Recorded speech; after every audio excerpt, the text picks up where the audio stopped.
a blood-soaked path to power. Caterina Esposito had spent years preparing to be the perfect wife. But before she could walk down the aisle, she was stolen by Enzo Costa, the most feared man in Palermo. He smirked, his grip possessive as he pulled her closer. "You were never meant for him," he murmured. "You were always mine." Chapter 1. The unveiling of Caterina's fate. The scent of orange blossoms, usually so sweet and promising, felt cloying, suffocating.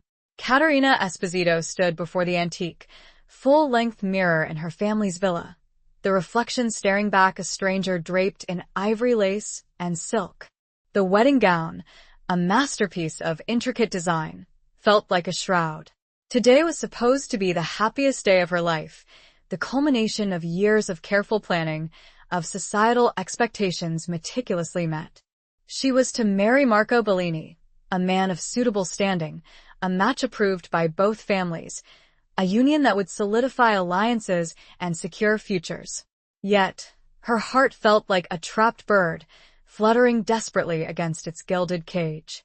Her reflection showed a woman of classic beauty, dark hair cascading down her back in carefully arranged waves, framing a face with high cheekbones and large, expressive brown eyes. Those eyes, usually sparkling with a quiet intelligence, were now clouded with a deep, unsettling unease. She smoothed a hand over the delicate lace of her bodice, the cool silk a stark contrast to the sudden heat that prickled her skin. "Caterina, Cara, are you ready?" Her mother's voice, laced with a mixture of excitement and nervous anticipation, drifted in from the hallway. Caterina forced a smile, a practiced, perfect mask. "Almost, Mama." She turned away from the mirror, unable to bear the sight of her own veiled apprehension. The room, her childhood sanctuary, now felt alien. The familiar scent of lavender and old wood, usually so comforting, was overshadowed by the heavy perfume of the lilies that adorned every surface, a floral arrangement fit for a queen or a sacrifice. A delicate silver locket, a gift from her grandmother, rested against her chest, a tangible link to a past that felt increasingly distant. She touched it, drawing a fleeting sense of comfort from its familiar coolness. Inside were two miniature portraits, her grandmother, a woman of formidable strength and quiet grace, and her grandfather, a man whose eyes, even in the faded photograph, held a hint of the steel that had built their family's empire. An empire built not on legitimate businesses, but on whispers and shadows, on alliances forged in blood and broken with even more. The Esposito family, respected and feared in equal measure. Caterina had always known, in the unspoken way that children of famiglia know, that their world was different. That the lavish parties, the opulent homes, the unquestioning respect, all rested on a foundation of something darker, something never discussed in polite company. She had been raised to be a lady, to be graceful and obedient, to understand the importance of family and loyalty. But a part of her, a rebellious, questioning part, had always yearned for something more, something real. A sharp rap on the door startled her. It was her cousin, Isabella, her maid of honor, her face flushed with excitement. "Caterina, he's here. Marco is waiting." Caterina's stomach clenched. Marco. He was handsome, charming, everything a woman in her position was supposed to desire. But their interactions had always felt scripted. Their conversations polite, but devoid of genuine connection. Their courtship a carefully choreographed dance, performed for the benefit of their families. She took a deep breath, trying to quell the rising panic. This was her duty. This was her destiny. She had been prepared for this her entire life. As she followed Isabella down the grand staircase, the sounds of the gathering crowd grew louder. The villa was a hive of activity, filled with elegantly dressed guests, the air thick with the murmur of conversation, the clinking of champagne glasses, and the strains of a string quartet.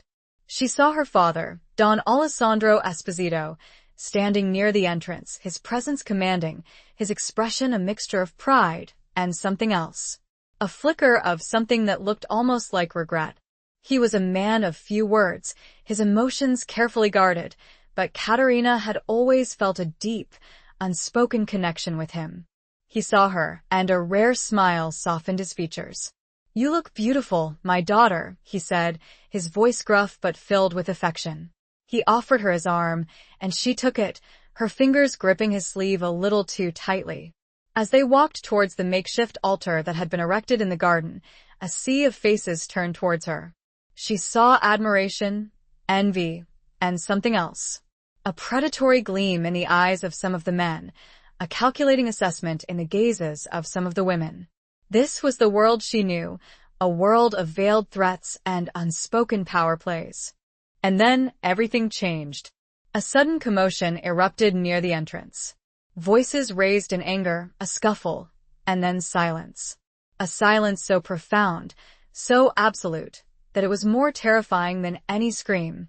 Katerina's heart hammered against her ribs. Her father's grip on her arm tightened. A figure emerged from the shadows, a man who moved with a lethal grace, his presence radiating an aura of danger that sent a chill down her spine. He was tall, with a build that spoke of coiled strength, his dark hair slicked back from a face that was both strikingly handsome and undeniably ruthless. His eyes, the color of obsidian, scanned the crowd, and when they landed on Katerina, they locked onto her with an intensity that stole her breath. It was Enzo Costa. The name was a whispered legend, a synonym for fear and respect. The head of the Costa family, the Esposito's most formidable rivals, a man known for his brutality and his unwavering ambition. A man who was supposed to be their enemy. He strode towards her, his movements deliberate, his gaze unwavering. The crowd parted before him like the Red Sea, their faces a mixture of terror and morbid fascination. Katerina felt a tremor run through her. This wasn't right. This wasn't part of the plan. Enzo stopped directly in front of her, his eyes burning into hers. He reached out, his hand, large and calloused, gently cupping her cheek. The touch, surprisingly tender, sent a jolt of electricity through her. "You were never meant for him," he murmured, his voice a low, resonant rumble that seemed to vibrate through her very bones. His breath, warm against her skin, carried the scent of expensive cologne and something darker, something primal. He smirked, and the corner of lip tilted upward. It was a smile both captivating and incredibly dangerous.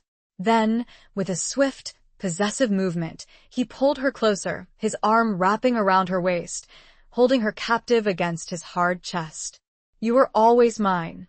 The world tilted on its axis. Katerina's carefully constructed reality shattered into a million pieces. Her wedding, her future, her life all stolen in a single, breathtaking moment. The orange blossoms, once a symbol of hope, now seemed to mock her, their fragrance a bitter reminder of the life she had lost, the life she was being forced to leave behind. Where was she going? What was to become of her? Now, in this terrifying new reality. Chapter 2. Shadows of the Costa Legacy.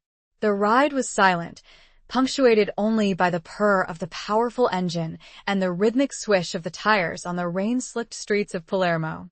Katerina sat rigidly in the passenger seat of Enzo Costa's sleek, black car, her wedding dress a crumpled, silken mockery of the day's intended celebration.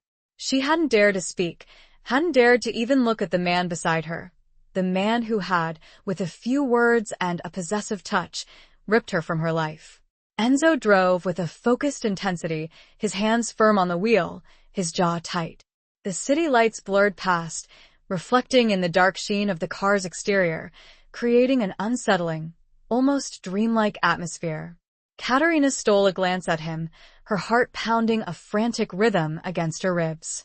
His profile was sharp, almost severe, etched with the lines of a life lived on the edge, a life steeped in power and danger. The faint scar that bisected his left eyebrow, a detail she hadn't noticed before, only added to his aura of formidable intensity. She wrapped her arms around herself, trying to ward off the chill that had settled deep in her bones. It wasn't just the dampness of the evening air, it was a coldness that emanated from the man beside her, a coldness that spoke of a world she knew nothing about, a world she was now being forcibly thrust into. The car turned off the main thoroughfare, navigating a maze of narrow, winding streets, the buildings looming tall and imposing on either side. The atmosphere shifted, becoming heavier, more secretive. This was the heart of Old Palermo, a place where ancient codes and unspoken rules held sway, a place where the Costa family reigned supreme. Finally, the car pulled up in front of a massive, imposing palazzo, its stone facade illuminated by strategically placed spotlights. It was a fortress, a statement of power and wealth, a place that seemed to exude an air of both grandeur and menace. Enzo cut the engine, and the sudden silence was deafening. He turned to her, his obsidian eyes piercing in the dim light of the car's interior. "Welcome to your new home, Caterina," he said, his voice devoid of any warmth, any trace of the tenderness he had displayed, however briefly, at her wedding. Caterina didn't respond. She couldn't. Fear had coiled around her throat, choking off her voice. He got out of the car, his movements fluid and graceful, and walked around to her side, opening the door for her. She hesitated, her hand hovering over the door handle, her mind racing. Should she run? Where would she go? She was in the heart of Costa territory, surrounded by his people, his loyal followers. Escape was impossible. She took a deep breath, steeling herself, and stepped out of the car. The damp air, heavy with the scent of the sea and something else, something indefinable but distinctly unsettling, filled her lungs. Two men, large and imposing, their faces impassive, emerged from the shadows, flanking Enzo. They were his guards, his protectors, a silent testament to his power and the constant threat that surrounded him. Enzo gestured towards the palazzo. "Come," he said, his voice commanding. Caterina had no choice but to obey. She followed him up the wide stone steps, her wedding dress trailing behind her, a stark contrast to the rough-hewn stone. The heavy wooden doors, intricately carved with scenes of mythological battles, swung open silently, revealing a vast, dimly lit entrance hall. The interior of the palazzo was even more opulent than the exterior suggested. Marble floors, soaring ceilings, walls adorned with priceless artwork and ancient tapestries. It was a museum, a testament to generations of Costa power and wealth. But it was also a prison, a gilded cage designed to hold her captive. A woman, her face lined with age but her eyes sharp and intelligent, stood waiting for them in the hall. She was dressed in a simple but elegant black dress, a silver crucifix hanging from a chain around her neck. "Enzo," she said, her voice surprisingly soft, "you have brought her." Enzo nodded. "This is Caterina Esposito." "Caterina, this is Sofia, my housekeeper." The word housekeeper seemed inadequate to describe the woman's presence. She exuded an air of authority, of quiet command, that suggested she was far more than a mere servant. Caterina suspected that Sofia was a confidant, a keeper of secrets, a woman who had seen and known much within these walls. Sofia's gaze swept over Caterina, assessing, scrutinizing. There was a hint of pity in her eyes, but also a steely resolve. "Come with me, child," Sofia said, her voice gentle but firm. "You must be exhausted." Caterina followed Sofia down a long corridor, their footsteps echoing on the marble floor. The silence of the palazzo was unnerving, broken only by the occasional creak of ancient wood and the distant murmur of voices. It was a silence that seemed to hold its breath, a silence pregnant with unspoken secrets and hidden dangers. Sofia led her to a large, lavishly furnished bedroom. The room was dominated by a massive four-poster bed, draped in rich velvet curtains. A fire crackled merrily in the fireplace, casting a warm glow over the room, but it did little to dispel the chill that had settled over Caterina.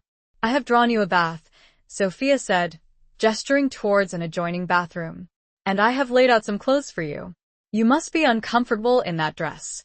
Caterina nodded, her throat still tight with unshed tears. She was grateful for Sofia's kindness, for her small act of compassion in this terrifying new world.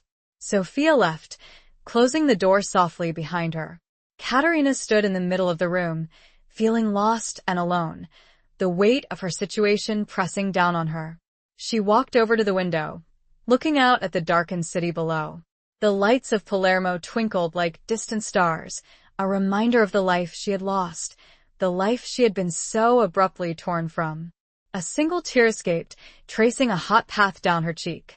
She was trapped, a pawn in a game she didn't understand, a prisoner in a gilded cage. And the shadows of the Costa legacy, vast and menacing, loomed over her, threatening to swallow her whole. What was to become of her now? She feared sleep. She feared dreams. And most of all, she feared the man who had stolen her, the man who held her future in his powerful, ruthless hands. Chapter 3. Whispers in the Palazzo. The hot water of the bath soothed Katerina's aching muscles, but it did little to ease the turmoil in her mind. The scent of lavender, a familiar comfort from her old life, mingled with the steam, creating a poignant reminder of everything she had lost. She closed her eyes, trying to block out the image of Enzo Costa's face, his dark, intense gaze, the possessive touch of his hand. But it was no use. He was everywhere, his presence a constant, suffocating weight in her new reality. Sophia had left a simple, yet elegant, silk nightgown and robe on the bed. Katerina slipped them on, the soft fabric a welcome change from the heavy, constricting wedding dress. She brushed her long, dark hair, the repetitive motion calming her nerves slightly. But the reflection staring back at her from the mirror was still that of a stranger, her eyes wide and haunted, her face pale and drawn. She walked back into the bedroom, the silence of the palazzo pressing in on her. The fire in the fireplace had died down to embers, casting flickering shadows on the walls. She felt a desperate need to escape, to break free from this gilded cage, but she knew it was impossible. A soft knock on the door startled her. "Katerina?" It was Enzo's voice, low and resonant. Her heart leaped into her throat. She hesitated, her hand hovering over the doorknob. She had no choice but to face him. She opened the door, her body tense, her gaze fixed on the floor. Enzo stood in the hallway, his presence filling the space. He was dressed in dark trousers and a crisp white shirt, the top buttons undone, revealing a glimpse of his tanned chest. He looked less menacing than he had earlier, but the underlying aura of power and danger was still there, a palpable force. "May I come in?" he asked, his voice surprisingly gentle.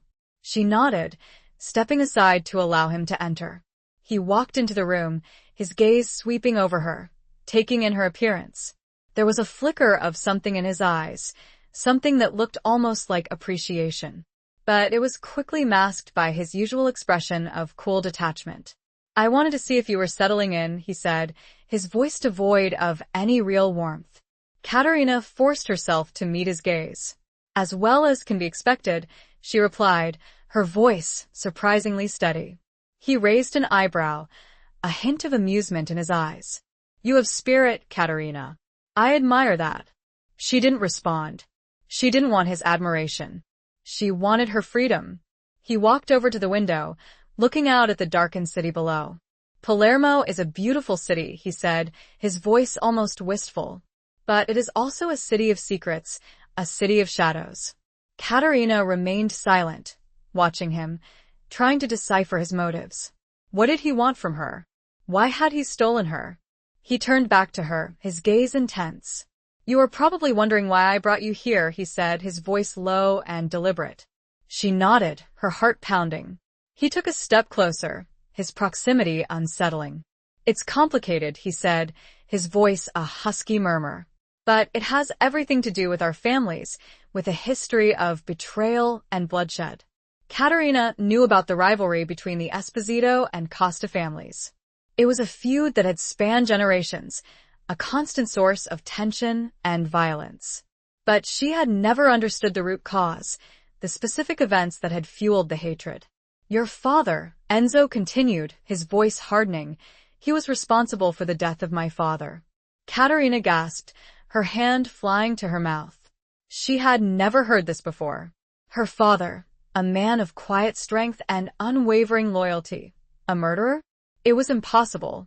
It's a lie, she whispered, her voice shaking. Enzo shook his head. It's the truth, Katerina. And it's a truth that has shaped my life, a truth that has driven me to this. He gestured around the room, encompassing their situation, her captivity. I took you, he said, his voice raw with emotion, to avenge my father's death, to make your father suffer, to make him feel the pain that I have felt for so many years. Katerina stared at him, her mind reeling. This was a nightmare, a twisted tale of revenge and retribution. She was a pawn in a deadly game, a victim of a feud she didn't understand. But she stammered, but why me? Why not someone else? He took another step closer, his eyes locking onto hers. Because you are his most prized possession, he said, his voice a low, possessive growl.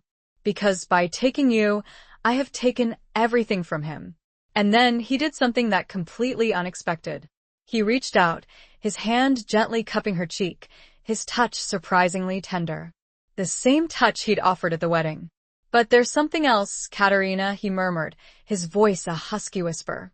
Something I didn't expect. He leaned closer, his breath warm against her skin. I find myself drawn to you, he said, his eyes burning into hers. Despite everything, despite the hatred, despite the revenge I want you. Katerina's mind went blank. This was madness. He was her captor, her enemy, the man who had stolen her life. And yet there was something in his eyes, something in his touch, that sent a shiver of something other than fear down her spine. It was a dangerous, forbidden attraction, a spark of something that could ignite into a raging inferno.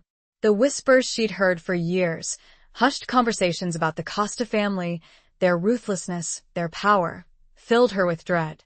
But now, face to face with the man at the center of those whispers, she felt a pull, a magnetic force she couldn't explain, a terrifying, exhilarating premonition of the unknown path that lay ahead. Chapter 4. A gilded cage of longing. The days that followed were a strange, unsettling blend of captivity and something else. Something that Katerina couldn't quite define, something that simmered beneath the surface of her fear and resentment. Enzo had given her the run of the palazzo, with the exception of his private study and a few other restricted areas. She was free to wander the opulent halls, to explore the vast gardens, to lose herself in the library filled with ancient tomes and forgotten stories. But she was never truly alone. Sophia was a constant, watchful presence, her eyes following Katerina's every move, her silence more eloquent than any words. And the guards, Enzo's silent, imposing shadows, were always there, a constant reminder of her captivity. Katerina spent hours in the gardens, finding a strange solace in the beauty of the carefully manicured lawns, the vibrant colors of the flowers, the soothing sound of the fountains. The gardens were a world apart from the dark, secretive atmosphere of the palazzo, a place where she could almost forget, for a few fleeting moments, the reality of her situation. She would often sit by the fountain, her fingers trailing in the cool water, lost in thought. She thought of her family, of her father, of the accusations Enzo had made. Was it possible? Could her father, the man she had always admired and respected, be capable of such a thing? She thought of Marco, her intended husband, the life she had been prepared for, the life that had been so abruptly stolen from her. And she thought of Enzo, her captor, the man who held her fate in his hands. The attraction she felt for him, the forbidden, dangerous pull, was a constant source of confusion and turmoil. She hated him for what he had done, for the fear he had instilled in her, for the life he had taken from her.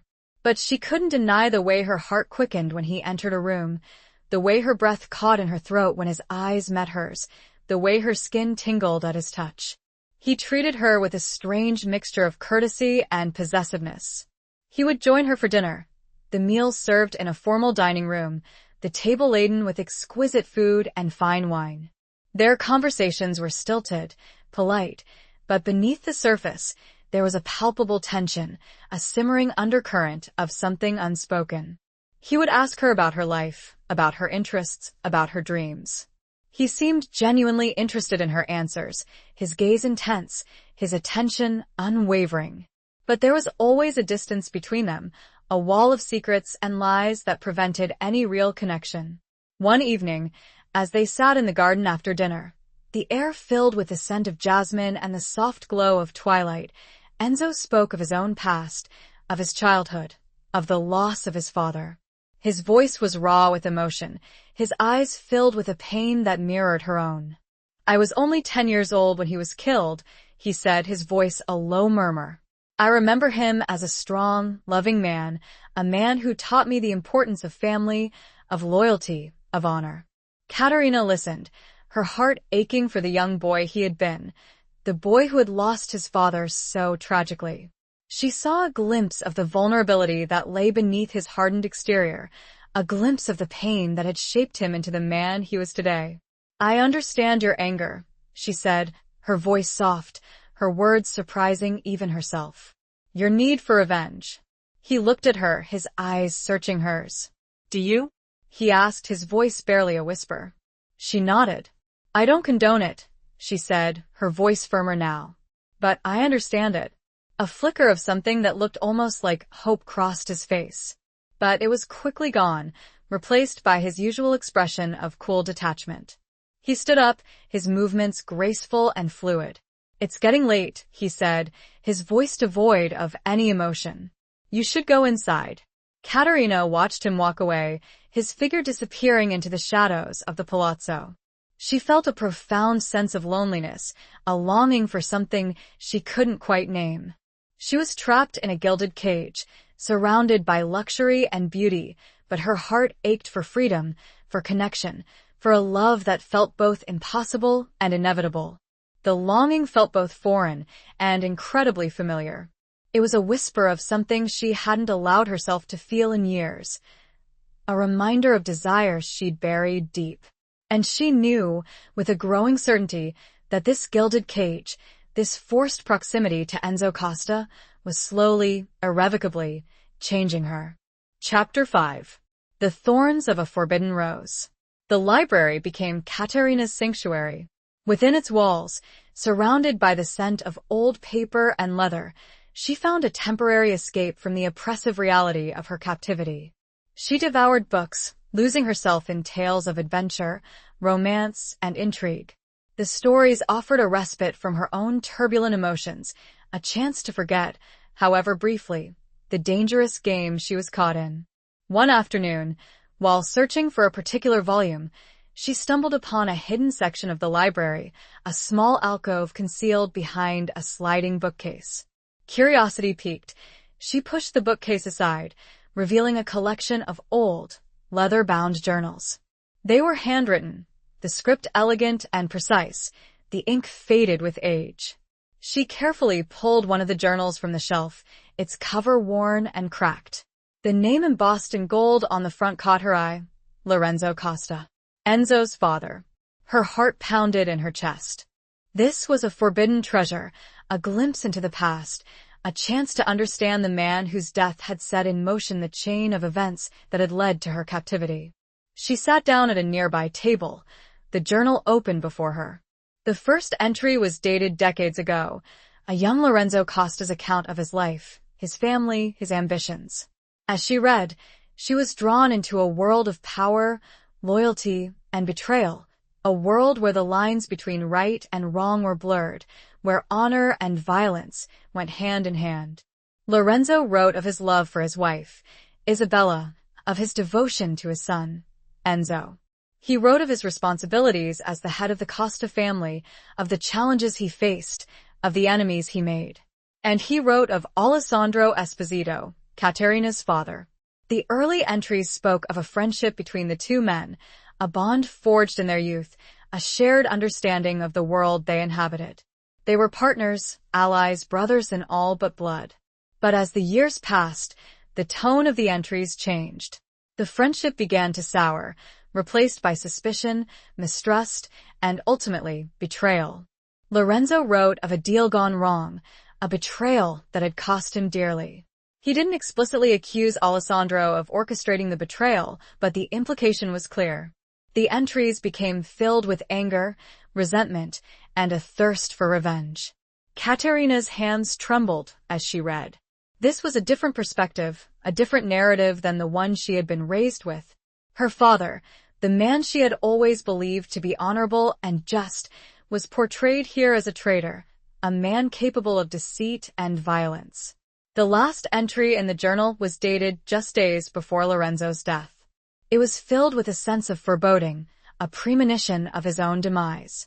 He wrote of his love for his son, Enzo, of his hope that Enzo would carry on the family legacy, of his fear that Enzo would be consumed by the same thirst for revenge that had consumed him. Katerina closed the journal, her mind reeling. She didn't know what to believe. Was this the truth? Was her father the villain Enzo claimed him to be? Or was this a biased account, a one-sided perspective fueled by anger and grief? She heard a noise behind her and turned to see Enzo standing in the doorway of the alcove, his expression unreadable. "What are you doing?" he asked, his voice low and dangerous. Katerina felt a surge of fear. She had been caught snooping, reading something she shouldn't have. I found this," she stammered, holding up the journal. "I didn't know." He walked towards her, his gaze fixed on the journal. He took it from her, his fingers brushing hers, sending a jolt of electricity through her. He looked at the journal, his expression darkening. "You shouldn't have read this," he said, his voice tight with anger. "I wanted to understand," she said, her voice pleading. "I wanted to know the truth." He looked at her, his eyes searching hers. He saw the confusion, the fear, the flicker of something else understanding. He sighed, his anger seeming to dissipate. "The truth is complicated, Katerina," he said, his voice softer now. "There are always two sides to every story." "But your father, he believed my father betrayed him," she said, her voice hesitant. Enzo nodded. "He did," he said, his voice heavy with sadness. "And I believed him. I still believe him. But you don't have proof," she said, her voice challenging. He shook his head. "Not the kind of proof that would stand up in a court of law," he said. "But I have other proof. The kind of proof that matters in our world." He closed the journal, his hand lingering on the cover. "This is the past, Katerina," he said. "It's a burden I have carried for too long." He looked at her, his eyes filled with a complex mix of emotions. "I don't want it to consume you, too," he said, his voice a low murmur. "I don't want you to be a victim of this feud." His words surprised her. Was this a sign of compassion? Of regret? Or was it another manipulation, another tactic in his game of revenge? She didn't know. But as she looked into his eyes, she saw a flicker of something that gave her a sliver of hope, a hope that maybe, just maybe, there was a way out of this darkness, a way to break free from the thorns of this forbidden attraction, this dangerous, captivating rose that was Enzo Costa. The rose was beautiful, alluring, but the thorns threatened to draw blood at every turn. She just wasn't sure if she had the strength to resist its pull. Chapter 6. Echoes of a Haunted Past.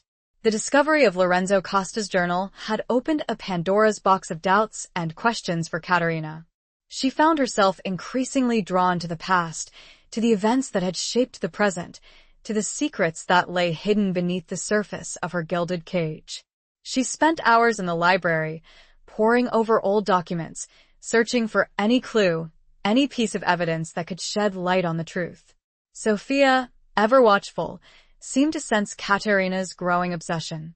One afternoon, as Katerina sat at a table in the library, surrounded by stacks of old papers, Sophia approached her. "You are searching for something, child," Sophia said, her voice soft but knowing. Katerina hesitated, unsure whether to confide in the woman who was, in essence, her jailer. But there was something in Sophia's eyes, a depth of understanding, a hint of compassion, that made her trust her. "I'm trying to understand," Katerina said, her voice low. "I'm trying to find out the truth about my father, about Enzo's father, about this feud." Sophia nodded, her gaze unwavering. "The past is a heavy burden, child," she said. "It can weigh you down, consume you. But I need to know," Katerina insisted. "I need to know if what Enzo believes is true." Sophia sighed, her face etched with the lines of a life lived in the shadows, a life filled with secrets and unspoken truths. "I have known Enzo since he was a boy," Sophia said, her voice distant, her gaze fixed on something beyond Katerina's shoulder. "I saw the pain he suffered when his father was killed. I saw the anger that consumed him, the thirst for revenge that drove him. But did he do it?" Katerina asked, her voice barely a whisper. Sophia hesitated, her eyes clouding over with a mixture of sadness and regret. "I cannot say for certain," she said, her voice low. "But I know this Alessandro Esposito and Lorenzo Costa were once like brothers. They were close, they trusted each other. But something happened, something that shattered that trust." "What happened?" Katerina pressed, her heart pounding. Sophia shook her head. "I don't know all the details," she said. "It was a long time ago, a time of secrets and lies. But I know that Lorenzo believed Alessandro betrayed him. And I know that Enzo believes it too." "But belief isn't proof," Katerina said, her voice rising in frustration. Sophia placed a hand on Katerina's arm, her touch surprisingly gentle. "In our world, child," she said, "belief is often stronger than proof. Loyalty, honor, revenge, these are the things that matter. These are the things that drive men to do terrible things." Katerina felt a chill run down her spine. Sophia's words resonated with a chilling truth, a truth that she was beginning to understand. In this world of shadows and unspoken rules, the truth was often subjective, twisted by loyalty and shaped by revenge. "There is something else you should know, Katerina," Sophia said, her voice dropping to a whisper. "Something that Enzo doesn't know." Katerina looked at her, her eyes wide with anticipation. "Lorenzo Costa had a mistress," Sophia said, her voice barely audible. "A woman he loved deeply, a woman he kept hidden from the world." Katerina gasped, her mind reeling. This was a new twist, a new layer of complexity to the already tangled web of secrets. "Who was she?" Katerina asked, her voice breathless. Sophia shook her head. "I don't know her name," she said. "But I know that she bore him a child. A daughter." Katerina stared at Sophia, her mind racing. Enzo had a half-sister? A secret sibling he didn't know about? This changed everything. "Where is she now?" Katerina asked, her voice urgent. Sophia shrugged. "I don't know," she said. "She disappeared after Lorenzo's death. No one knows what happened to her." Sophia's revelation left Katerina with more questions than answers. The echoes of the past were growing louder, the secrets more tangled, the truth more elusive. She knew that this new information, this hidden piece of the puzzle, could have profound implications for Enzo, for her, for the future of both families. She felt a growing sense of urgency, a need to uncover the truth, to bring these hidden secrets to light. But she also knew that she was treading on dangerous ground, that the past held secrets that some would prefer to remain buried. And the more she dug, the more she realized that the ghosts of the past were not just haunting Enzo, they were starting to haunt her, too. The line between captive and willing participant was blurring, and she wasn't sure where it would lead. Chapter 7. Beneath the Mask of Power. Katerina's discovery of Lorenzo Costa's secret mistress and child added another layer of complexity to the already tangled web of her emotions. She found herself thinking about Enzo, about the burden he carried, the secrets he kept hidden beneath his mask of power. She wondered if knowing about his half-sister would change him, if it would soften the edges of his hardened heart. She decided to confront him, to share the information Sophia had revealed to her. It was a risky move, she knew. He might react with anger, with denial, with violence. But she felt compelled to tell him, to offer him a glimpse of the truth, a chance to break free from the chains of the past. She found him in his study, a room she had been forbidden to enter until now. It was a large, imposing space, filled with dark wood furniture, heavy curtains, and shelves lined with books and ancient artifacts. He was sitting at his desk, his back to the door, his head bent over a stack of papers. She knocked softly, her heart pounding in her chest. He turned around, his expression surprised, then guarded. "Katerina," he said, his voice neutral. What are you doing here? She took a deep breath, steeling herself. I need to talk to you, she said, her voice steady. It's important. He gestured for her to come in, his gaze intense, his body language wary. She walked into the room, her footsteps echoing on the polished wood floor. She stopped in front of his desk, her gaze meeting his. I know about your father's mistress, she said, her voice direct, her words cutting through the silence of the room. His expression hardened, his eyes narrowing. What are you talking about? He asked, his voice low and dangerous. Sophia told me, she said, her voice unwavering. She told me that your father had a mistress, a woman he loved deeply. And she told me that they had a child, a daughter. He stared at her, his face a mask of disbelief, then anger.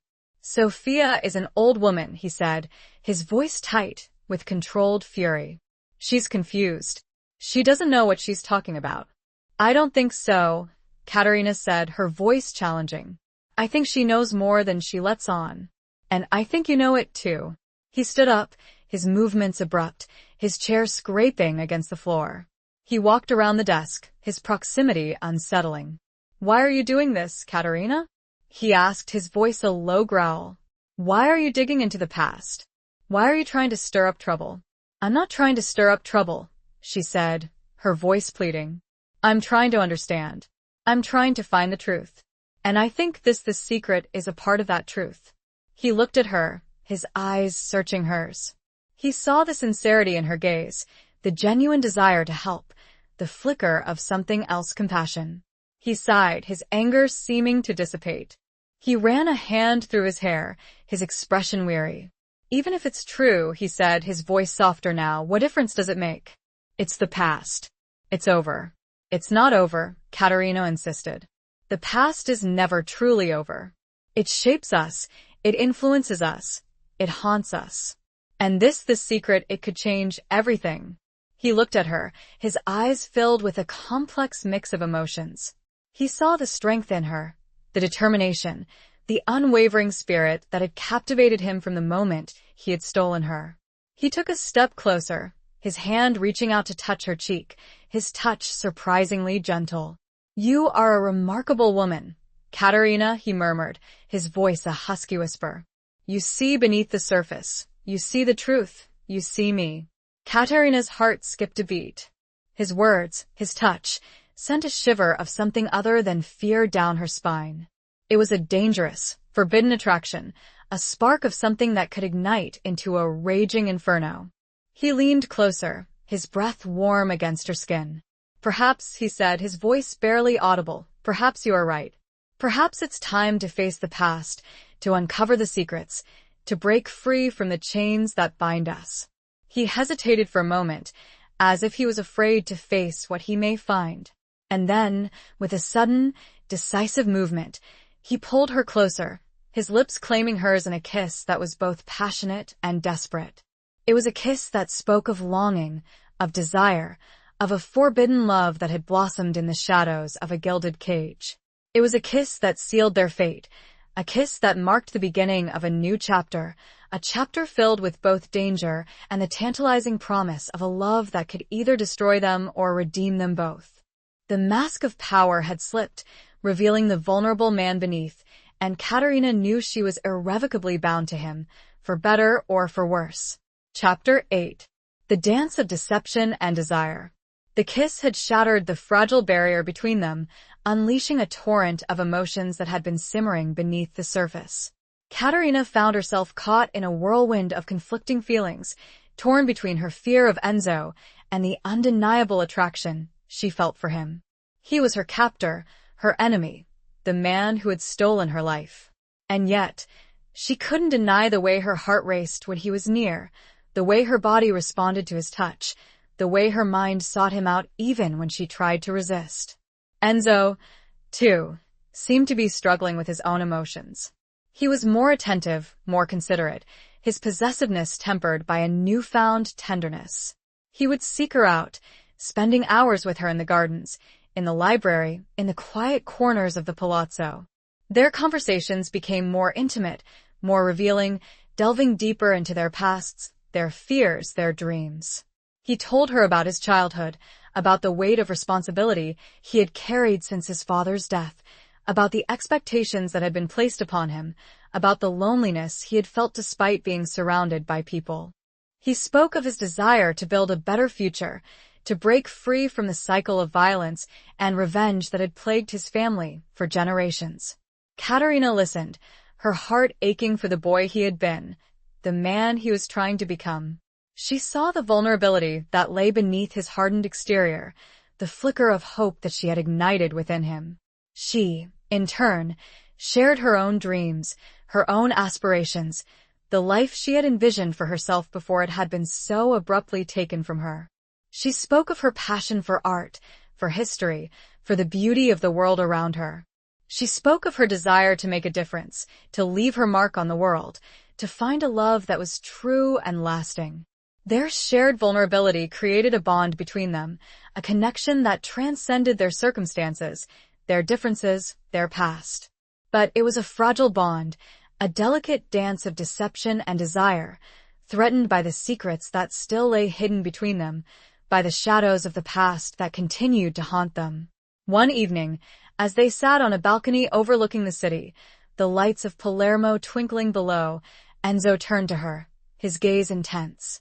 "I never intended to fall in love with you, Katerina," he said, his voice a low murmur. "It was supposed to be about revenge, about making your father pay for his sins." Katerina's heart skipped a beat. His words, though honest, were a stark reminder of the circumstances that had brought them together. "But you," he continued, his voice raw with emotion, "you changed everything. You saw through my mask, you saw the man beneath, you saw my heart." He reached out, his hand gently cupping her cheek, his touch sending a shiver of desire through her. "I know I don't deserve you," he said, his voice barely a whisper. "I know I have no right to ask for your love. But I can't help myself. I'm obsessed with you." Katerina looked into his eyes, her own heart aching with a mixture of longing and fear. She was falling in love with him, too. She knew it was wrong, it was dangerous, it was forbidden. But she couldn't deny the truth of her feelings. She stammered, her voice caught in her throat. He leaned closer, his lips brushing against hers. "Don't say anything," he whispered. "Just let me have this moment. Let me dream of a future where we can be together, where we can be free." And then, he kissed her again, a kiss that was even more passionate, more desperate than the first. It was a kiss that sealed their fate, a kiss that bound them together in a web of deception and desire. But even as they lost themselves in the moment, Katerina knew that their happiness was built on a foundation of lies, that the shadows of the past were still lurking, threatening to destroy everything they had found. The dance was intoxicating, but she knew, with a growing sense of dread, that the music would eventually stop, and they would have to face the consequences of their forbidden love. The deception was not just external, it was internal, too. She was deceiving herself, pretending that this could last, that they could escape the realities of their world. And that deception, she feared, would be the most painful of all. Chapter 9.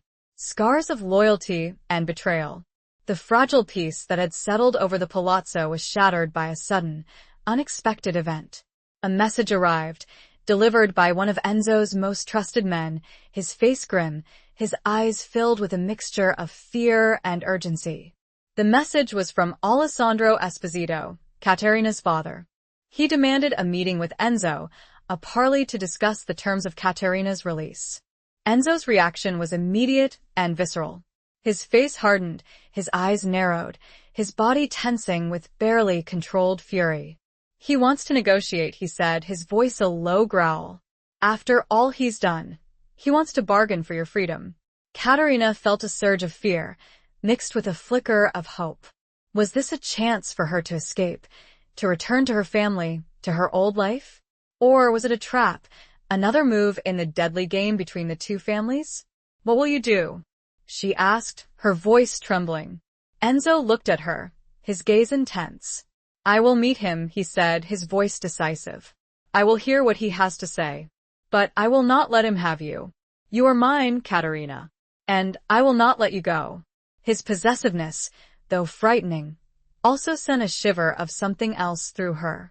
A thrill of forbidden desire, a spark of the dangerous attraction that had grown between them.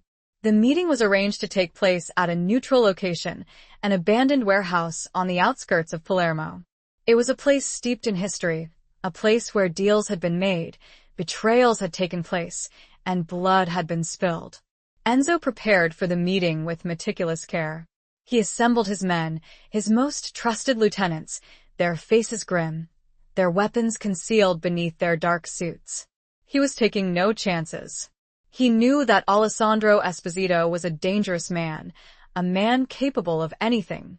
Caterina was left behind at the palazzo, under the watchful eye of Sofia and the ever-present guards. She paced the confines of her room, her mind racing, her heart pounding with a mixture of fear and anticipation. She didn't know what to expect, what the outcome of the meeting would be. She was torn between her loyalty to her family and her growing feelings for Enzo, a conflict that threatened to tear her apart. The hours passed slowly, agonizingly.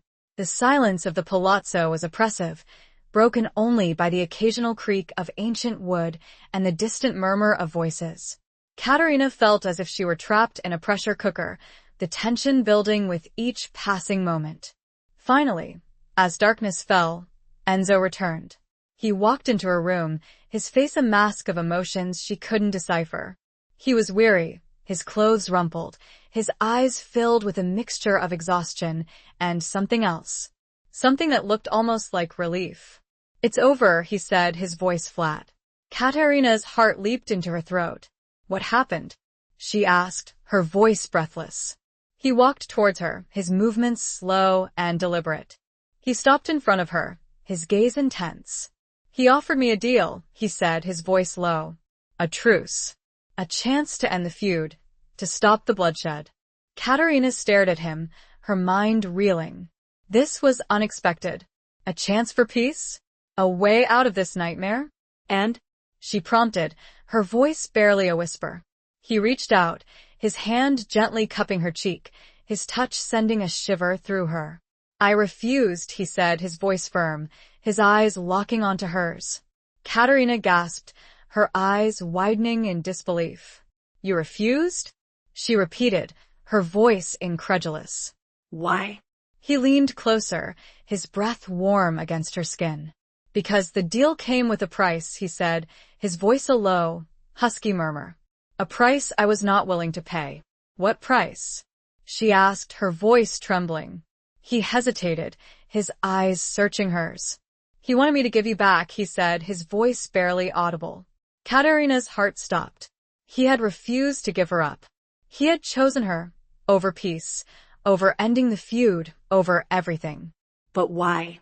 she stammered, her voice caught in her throat. He smiled, a slow, tender smile that transformed his face. "Because I love you, Caterina," he said, his voice raw with emotion. "Because I can't live without you. Because you are my world." Tears welled up in Caterina's eyes, tears of relief, of joy, of a love that was both forbidden and undeniable. The scars of loyalty and betrayal ran deep, but in that moment, they seemed to fade, replaced by the overwhelming force of their connection. But even as she embraced him, a nagging voice of doubt whispered in the back of her mind. Could this love truly conquer all? Or were they doomed to be forever caught in the crossfire of their family's past? The meeting, she suspected, was only the beginning of a new, even more dangerous chapter. Chapter 10. A tempest of unspoken truths. Enzo's refusal to trade Caterina for peace sent ripples of unease through the palazzo. While she felt a surge of relief and a deepening of her feelings for him, she also understood the precariousness of their situation. The truce, however fragile, had been shattered. The old wounds between the families were reopened, festering with renewed intensity. Sofia, ever perceptive, watched the evolving dynamic between Caterina and Enzo with a mixture of concern and resignation. One evening, she found Caterina in the gardens, staring out at the darkening city. "He loves you, child," Sofia said, her voice soft, joining Caterina by the low stone wall. Katerina nodded, her gaze fixed on the distant lights. I know, she replied, her voice barely a whisper. And I love him. Sophia sighed, her face etched with the lines of a life lived amidst conflict and compromise. It is a dangerous love, Katerina, she said. A love born in shadows, fueled by betrayal. I know, Katerina repeated, her voice tinged with sadness. But I can't help it. He sees me, Sophia. He sees past the Esposito name, past the expectations, past everything. He sees me. Sophia placed a hand on Katerina's arm, her touch surprisingly gentle. And you see him, she said. You see the man beneath the mask, the vulnerability beneath the power. Katerina nodded, tears welling up in her eyes. But is it enough? She asked, her voice choked with emotion. Can our love survive this war between our families? Sophia didn't answer immediately. She looked out at the city, her gaze distant, her thoughts lost in the echoes of the past. There are things you don't know, Katerina, she said finally, her voice low and hesitant. Things about your father, about Enzo's father, about the events that led to this feud. Katerina turned to her, her eyes wide with anticipation. What things? She asked, her voice urgent. Tell me, Sophia. Please. Sophia hesitated, her eyes clouding over with a mixture of sadness and regret. It's not my place, she said, her voice barely audible. It's Enzo's story to tell. But he won't tell me, Katerina said, her voice rising in frustration. He's holding back, protecting me, protecting himself. But I need to know, Sophia. I need to understand. Sophia looked at her, her eyes searching hers.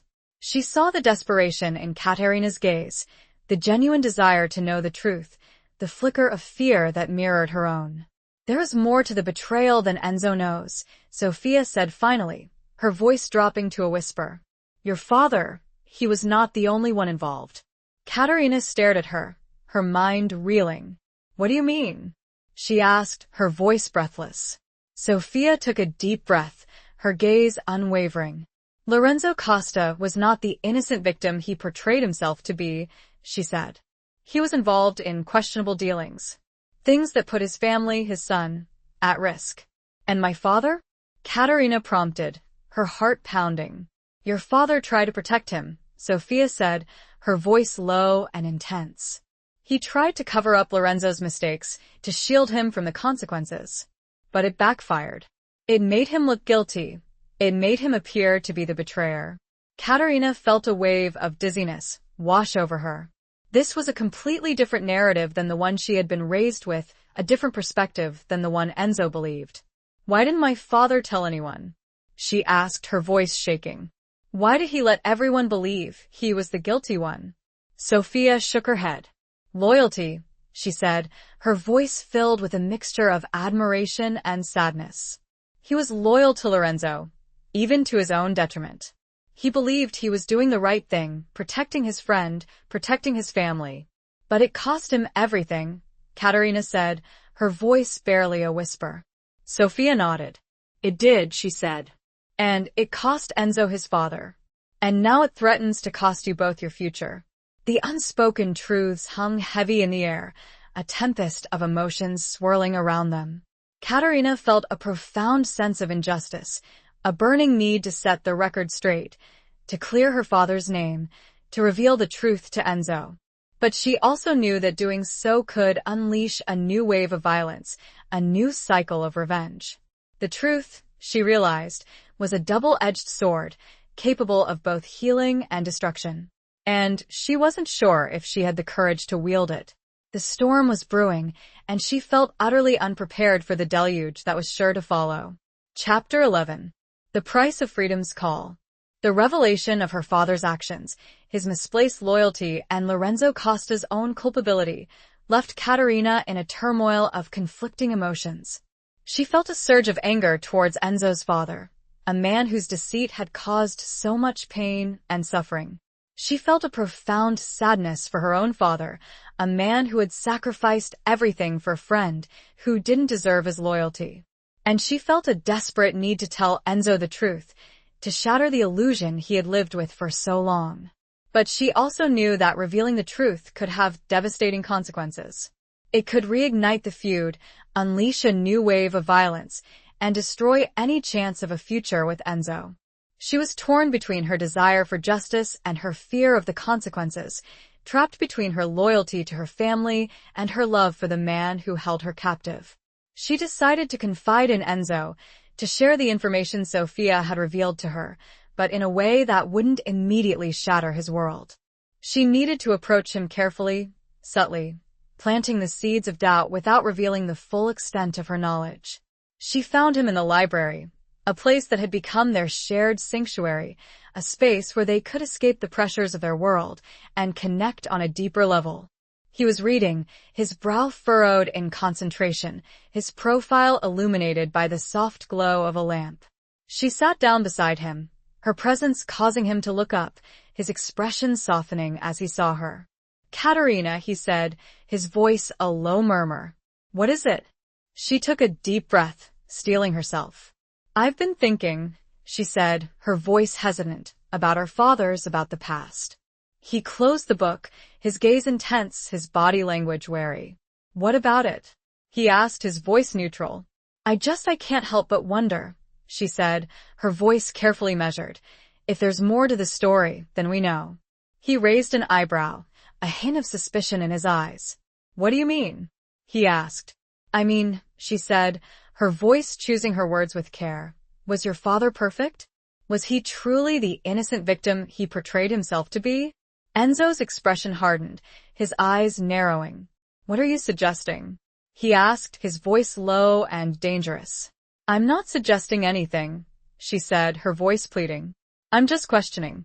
I'm trying to understand. There are always two sides to every story, Enzo. And I think we only know one side." He looked at her, his eyes searching hers. He saw the sincerity in her gaze, the genuine desire to understand, the flicker of something else doubt. He sighed, his anger seeming to dissipate. He ran a hand through his hair, his expression weary. "My father was a good man," he said, his voice defensive. "He was strong, he was loyal, he was honorable. But was he always honest?" Katerina pressed, her voice gentle but firm. "Was he always truthful? Did he ever make mistakes?" Enzo hesitated, his eyes clouding over with a mixture of sadness and uncertainty. "Everyone makes mistakes," he said, his voice barely a whisper. But what?" Katerina prompted, her heart pounding. He looked away, his gaze fixed on something beyond her shoulder. "I don't know," he said, his voice raw with emotion. "I don't know what to believe anymore." Katerina saw the crack in his armor, the flicker of doubt that she had planted. It was a small victory, but it was a start. She knew she couldn't reveal everything at once. She needed to give him time to process, to question, to come to terms with the possibility that his father wasn't the man he had always believed him to be. She reached out, her hand gently touching his arm, her touch sending a shiver of warmth through him. "I just want you to be open to the possibility," she said, her voice soft and soothing, "that there's more to the story, that the truth is complicated." He looked at her, his eyes filled with a complex mix of emotions. He saw the love in her gaze, the compassion, the unwavering support that she offered him, even in the face of his anger, his resistance. The price of her freedom, her former life, seemed to be fading in comparison to the burgeoning need to help Enzo see a different truth. But she also knew that the call of that freedom, the yearning for her family, would never fully disappear. It was a constant battle, a silent war raging within her. Chapter 12. Shattered Reflections of the Past. The seeds of doubt that Katerina had planted in Enzo's mind began to grow, slowly but surely. He found himself questioning his long-held beliefs, re-examining the past, searching for answers that had always eluded him. He spent hours in his study, poring over old documents, letters, and records, looking for any clue, any piece of evidence that could shed light on the truth. He started to notice inconsistencies, discrepancies, things that didn't quite add up. He found references to his father's involvement in questionable business dealings, hints of secret meetings, veiled threats, and unspoken alliances. He discovered that Lorenzo Costa had not always been the honest, upright man he had portrayed himself to be. The more he dug, the more his world began to unravel. The image he had of his father, the heroic figure he had idolized for so long, began to crumble, replaced by a more complex, more flawed, more human portrait. He confided in Sophia, seeking her guidance, her wisdom, her knowledge of the past. He knew that she had been close to his father, that she had seen things, known things that he hadn't. "Sophia," he said, his voice raw with emotion, "was my father the man I thought he was?" Sophia looked at him, her eyes filled with a mixture of sadness and compassion. "He was a good man, Enzo," she said, her voice soft. "But he was also a flawed man. He made mistakes. He did things he wasn't proud of." "What things?" Enzo pressed, his voice urgent. "Tell me, Sophia. I need to know." Sophia hesitated, her eyes clouding over with regret. "He was involved in dealings that were not entirely legal," she said, her voice low. "He took risks, he made enemies, he put his family in danger." "And Alessandro Esposito?" Enzo asked, his voice barely a whisper. "Was he involved?" Sophia nodded. "He was," she said. "But not in the way you believe. He tried to protect your father, to cover up his mistakes. He took the blame for things he didn't do." Enzo stared at her, his mind reeling. This was the confirmation he had been dreading, the truth that Caterina had been hinting at. His father, the man he had revered, had been a liar, a deceiver. And Alessandro Esposito, the man he had hated, had been the victim, not the perpetrator. The realization hit him like a physical blow, shattering the foundations of his world. He felt a profound sense of betrayal, not just by his father, but by his own beliefs, by the narrative he had constructed to justify his actions, his revenge. He walked over to the window, looking out at the darkened city below.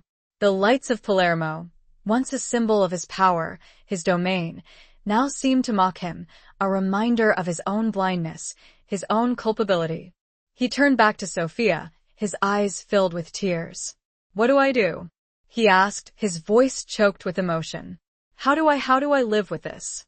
Sophia approached and gently put her hand on his arm. Sophia approached him, placing a hand on his arm, her touch surprisingly gentle. "You face the truth, Enzo," she said. "You learn from the past. You break the cycle of violence and revenge. You build a better future."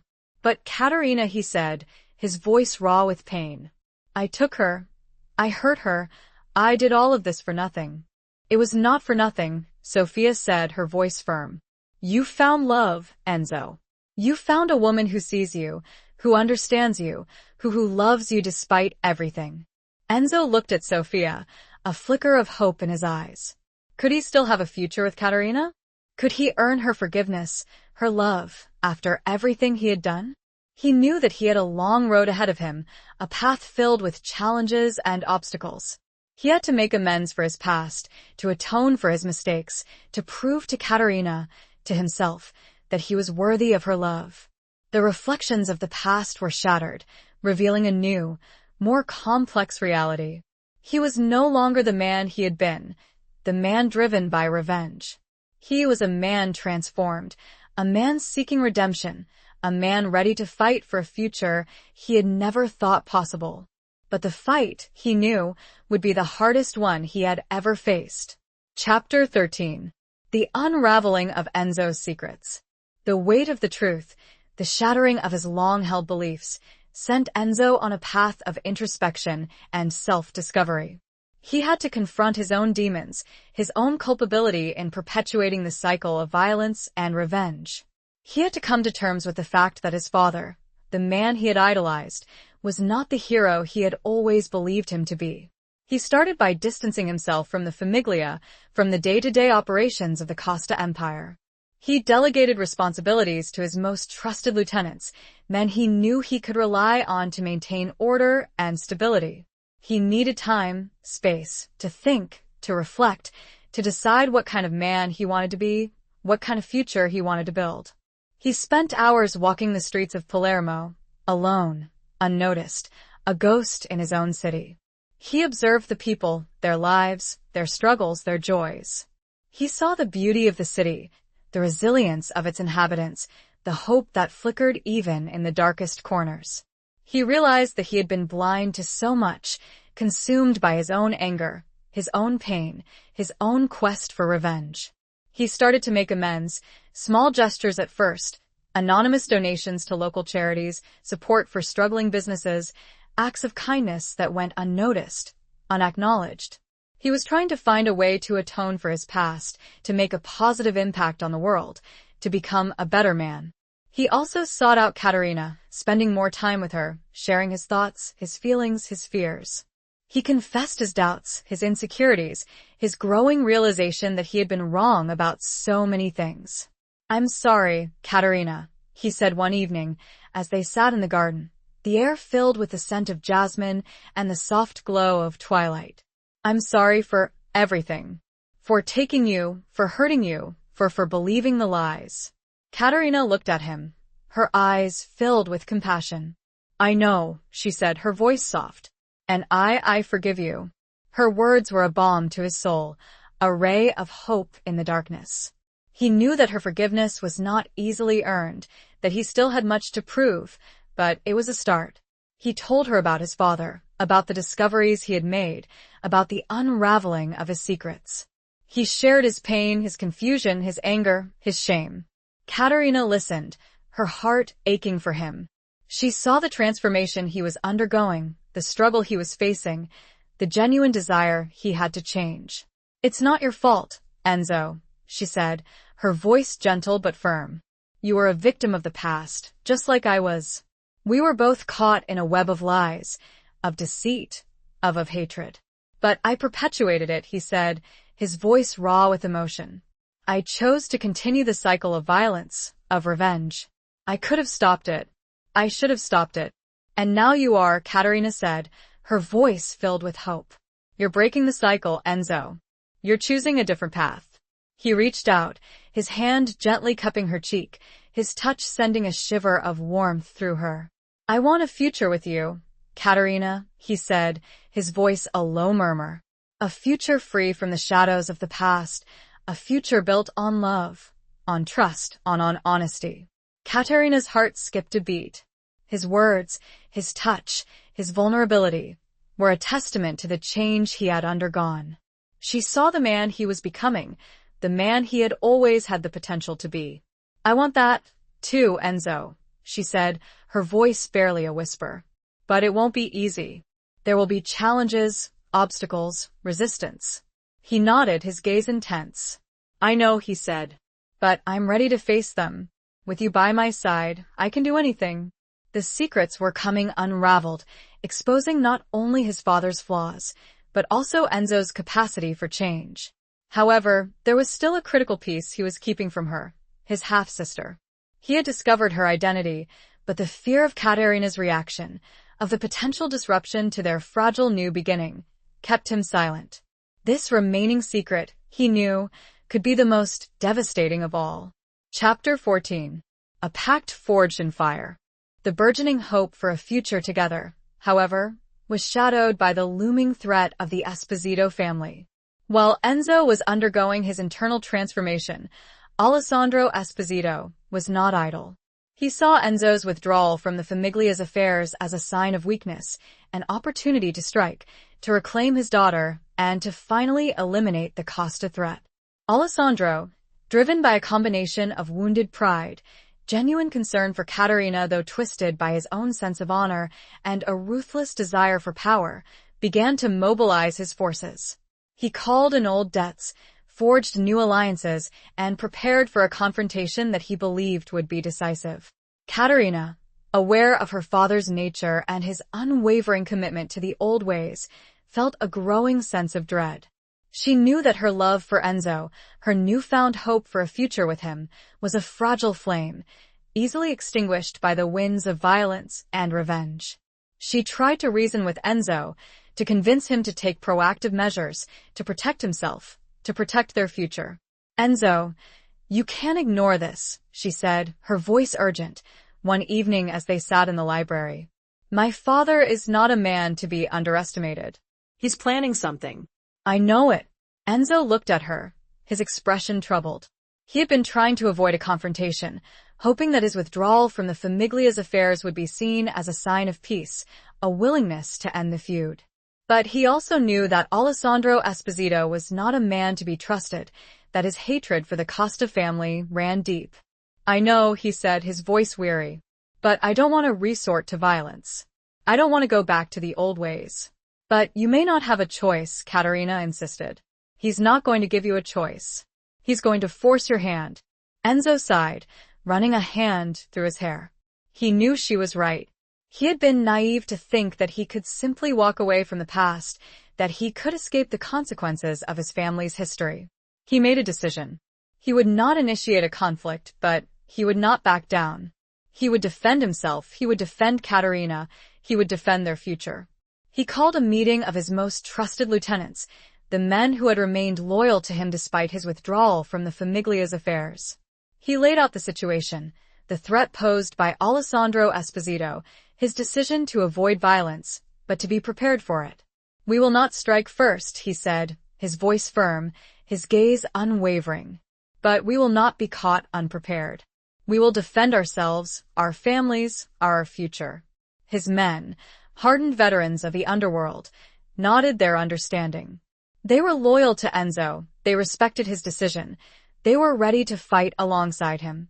A pact was forged, a silent agreement to stand together, to face the coming storm. It was a pact forged not in blood, but in fire, in the crucible of their shared commitment to a new way, a new future. Caterina, though fearful, also felt a sense of pride, a sense of admiration for the man Enzo was becoming. He was no longer the ruthless, vengeful man who had stolen her from her wedding. He was a man of principle, a man of courage, a man willing to fight for what he believed in.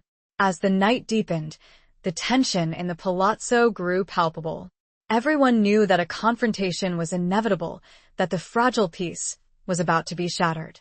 Caterina and Enzo held onto each other, their love a beacon of hope in the gathering darkness, a testament to the power of transformation, the possibility of redemption. But the pact, while forged with good intentions, was still rooted in the dangerous world they inhabited. The fire that bound them could also consume them. And Caterina knew, with a chilling certainty, that the coming days would test their love, their loyalty, their very survival. Chapter 15. The Weight of Hidden Alliances. The anticipation of Alessandro Esposito's move hung heavy in the air, a suffocating pressure that permeated every corner of the palazzo. Enzo, while outwardly calm and resolute, was inwardly battling his own anxieties. He was determined to protect Caterina, to build a future with her, but he also knew that the odds were stacked against them.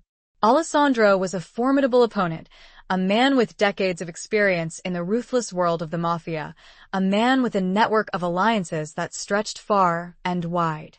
Enzo had his own loyal men, but he knew that they were outnumbered, outgunned. He needed an edge, an advantage, something that could tip the scales in his favor. He started to reach out to his own contacts, exploring potential alliances, seeking support from unexpected quarters. He discovered that Alessandro had been even more active than he had initially realized. He had forged alliances with several rival families, families who had long resented the Costa's dominance, families who saw an opportunity to seize power and control. Alessandro had also secured the support of corrupt officials, politicians, and law enforcement officers, ensuring that he would have a significant advantage in any confrontation. The weight of these hidden alliances pressed down on Enzo, threatening to crush his hopes, his dreams, his newfound resolve. He felt as if he were standing on the edge of an abyss, the darkness threatening to swallow him whole. He confided in Caterina, sharing his fears, his anxieties, his growing sense of desperation. "I don't know if I can do this, Caterina," he said, his voice raw with emotion, one evening as they sat in her room, the curtains drawn, the only light coming from a single flickering candle. "He's too strong, too powerful. He has too many allies." Caterina looked at him, her heart aching for him.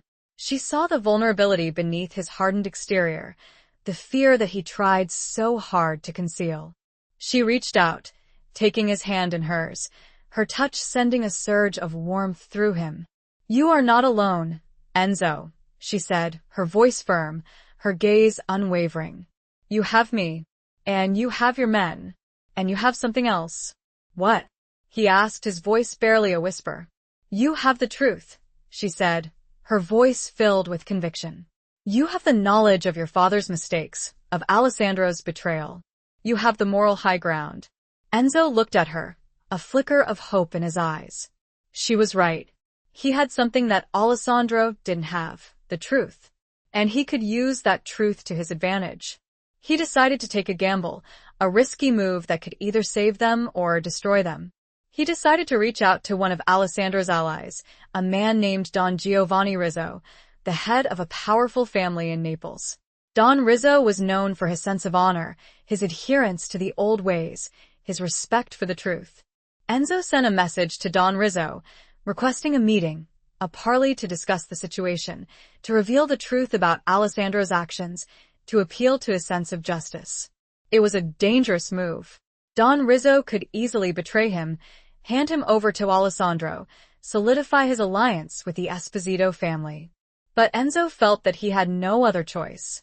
He had to take a chance, to gamble on the possibility that Don Rizzo was a man of his word, a man who valued truth and honor above all else. The meeting was arranged to take place at a neutral location, a secluded villa in the countryside, far from the prying eyes of both the Esposito and Costa families. Enzo prepared for the meeting with meticulous care, taking only his most trusted lieutenant, a man named Marco, not Caterina's former fiancé, with him. As they waited for Don Rizzo to arrive, the tension was palpable. Enzo knew that his future, Caterina's future, their love, their very lives, hung in the balance. The weight of the hidden alliances pressed down on him, but he also felt a surge of determination, a resolve to fight for what he believed in, to fight for the truth, to fight for his love. The gamble was risky, but he knew it was the only chance he had, and he was prepared to face whatever consequences came his way. He looked at Marco and saw reflected determination. He was ready. They both were. Chapter 16. Blood and tears on cobblestone. The meeting with Don Rizzo was fraught with tension. The villa, surrounded by ancient olive trees and shrouded in an unsettling silence, felt like a stage set for a tragedy. Don Rizzo arrived with his own entourage, a group of heavily armed men whose faces were as impassive as masks carved from stone. The air crackled with suspicion, with the unspoken threat of violence. Enzo, despite his internal turmoil, maintained a calm, controlled demeanor. He knew that any sign of weakness, any hint of fear, could be fatal. He had to project an image of strength, of confidence, of unwavering resolve. After the customary formalities, the exchange of veiled threats disguised as pleasantries, Enzo got straight to the point. Don Rizzo, he said, his voice firm, his gaze unwavering, I have come to you today to speak the truth. A truth that has been buried for too long, a truth that concerns the actions of Alessandro Esposito. Don Rizzo, a man of advanced years, but with eyes that still burned with a fierce intelligence, leaned forward, his interest piqued. Speak, he said, his voice gravelly. I am listening. Enzo laid out the facts, carefully, meticulously, revealing the details of Lorenzo Costa's questionable dealings, Alessandro Esposito's attempts to protect him, the betrayal that had led to Lorenzo's death. He presented evidence, documents, and letters that supported his claims, evidence that he had painstakingly gathered over the past few weeks. Don Rizzo listened intently, his expression unreadable. His men, too, remained silent, their eyes fixed on Enzo, assessing, scrutinizing. When Enzo finished, a heavy silence fell over the room. The only sound was the gentle rustling of the olive leaves outside, a stark contrast to the tension that filled the air. Finally, Don Rizzo spoke. You have made serious accusations, Enzo Costa, he said, his voice low and deliberate. Accusations that, if true, would have profound implications. They are true, Don Rizzo, Enzo said, his voice unwavering. I swear it on my father's grave. Don Rizzo studied him for a long moment, his gaze piercing. He was a man who could see through lies, who could sense deception, who valued truth above all else. "I believe you," he said finally, his voice filled with a mixture of surprise and something else. Something that sounded almost like respect. Enzo felt a surge of relief, a wave of hope wash over him. He had done it. He had convinced Don Rizzo. He had secured his support. He had turned the tide. But his relief was short-lived. Suddenly, the silence was shattered by the sound of gunfire. A volley of bullets ripped through the windows of the villa, shattering glass, splintering wood, sending everyone diving for cover. Alessandro Esposito had betrayed them. He had anticipated Enzo's move. He had set a trap. He had used Don Rizzo as bait. The villa erupted in chaos. Gunfire, screams, the thud of bodies hitting the floor. Enzo and Marco fought back, their training kicking in, their movements fluid and precise. They were outnumbered, outgunned, but they were determined to survive, to protect each other, to fight for their lives. Enzo saw Don Rizzo go down, a bullet wound in his chest. He saw his own men fall, their bodies riddled with bullets. He felt a searing pain in his shoulder, a bullet grazing his flesh. He fought on, his anger, his fear, his love for Caterina fueling his determination. He would not be defeated. He would not let Alessandro Esposito win. The cobblestone courtyard outside the villa became a scene of carnage. Blood mingled with the dust, tears with the rain that had started to fall, a grim tableau of violence and death. Enzo, wounded and exhausted, found himself face to face with Alessandro Esposito. Alessandro, his face contorted with rage, his eyes burning with hatred, raised his gun, aiming it at Enzo's heart. "It ends here, Costa," he snarled. "You will pay for your sins, for your father's sins, for taking my daughter." Enzo stared at him, his gaze unwavering. He was ready to die. He had fought his fight. He had told his truth. He had loved his love. But before Alessandro could pull the trigger, a figure stepped between them. A figure that made both men freeze, their hearts stopping in their chests. It was Caterina. The blood and tears were not just external, they were a reflection of the internal turmoil, the sacrifices made, the love tested.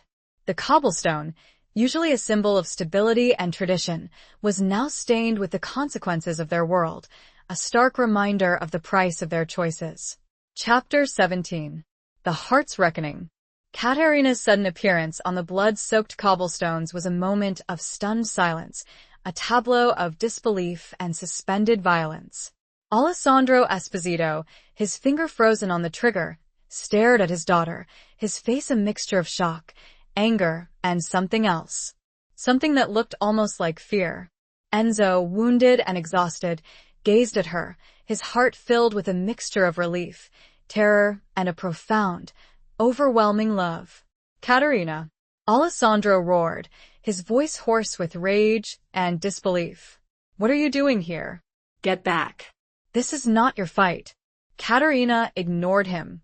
She stood between the two men, her body trembling but her gaze unwavering, her eyes fixed on her father.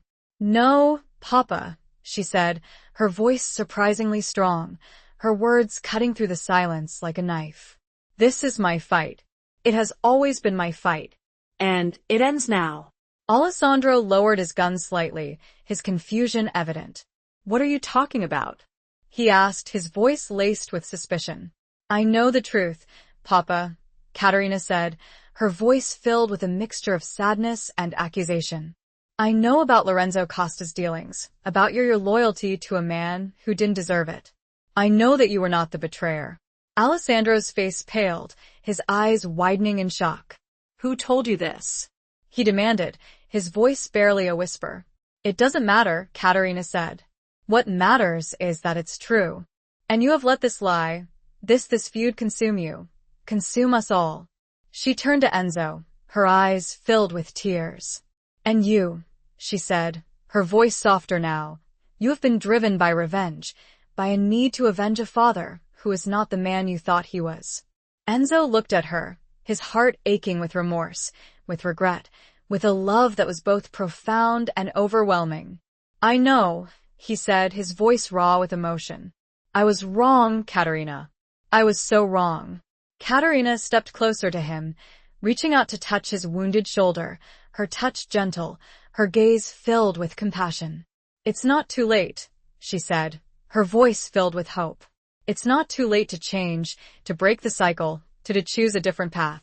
She turned back to her father, her gaze hardening. Papa, she said, her voice firm, her words ringing with conviction, I love you. But I will not let you do this. I will not let you kill Enzo. I will not let you continue this madness. Alessandro stared at his daughter, his face a mask of conflicting emotions. He saw the determination in her eyes, the strength of her resolve, the unwavering love she had for the man he had sworn to kill. He slowly lowered his gun, his hand trembling. He looked at Enzo, his gaze filled with a mixture of hatred and something else. Something that looked almost like defeat. You have won, Costa, he said, his voice hoarse, his words bitter. You have taken my daughter, my honor, my everything.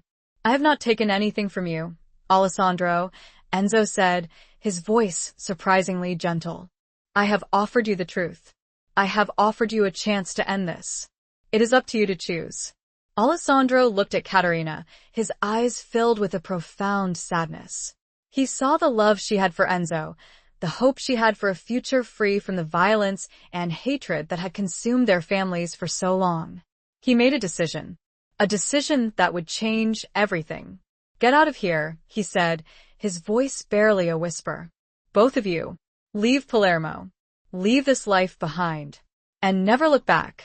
Katerina and Enzo stared at him, their hearts filled with a mixture of disbelief and relief.